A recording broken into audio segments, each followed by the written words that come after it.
La fistule obstétricale est une maladie qui affecte exclusivement les femmes. Elle survient généralement après un accouchement et de nombreuses femmes ici au Bénin en souffrent.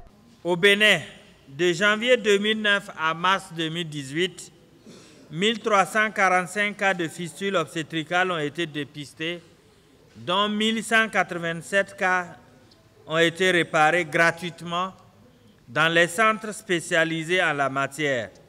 Le taux de guérison est en moyenne de 80%. Il est donc important de sensibiliser la population sur cette maladie. On peut en guérir, mais à condition de se rendre tôt dans les hôpitaux. C'est donc ce travail de sensibilisation qui se fait ce 23 mai à travers la célébration de la Journée internationale pour l'élimination des fistules obstétricales. C'est une maladie de honte, de rejet, de grande souffrance. Je me mettais quotidiennement en couche, j'étais devenue un bébé et pour me coucher, je mettais un sachet avant d'y étaler un pain. Si vous connaissez des gens qui souffrent de la fistule, ne les enfermez pas. Accompagnez-les dans les hôpitaux et les médecins pourront mieux les orienter à se faire soigner.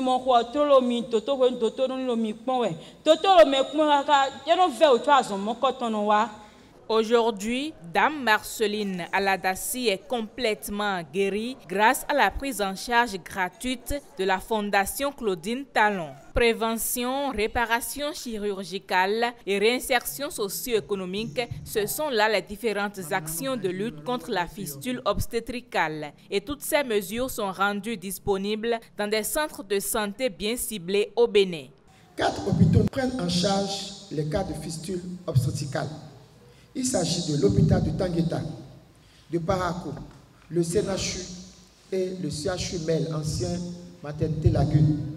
Sensibiliser, accompagner. Pour accompagner quelques femmes ayant souffert de la fistule et déjà guéries, le club Inner Wheel Bénin a fait œuvre utile. 200 000 francs CFA officiellement remis à 2 femmes, soit 100 000 francs chacune.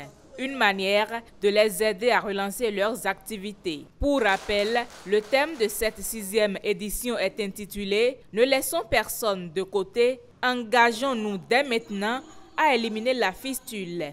Un thème qui interpelle tout un chacun.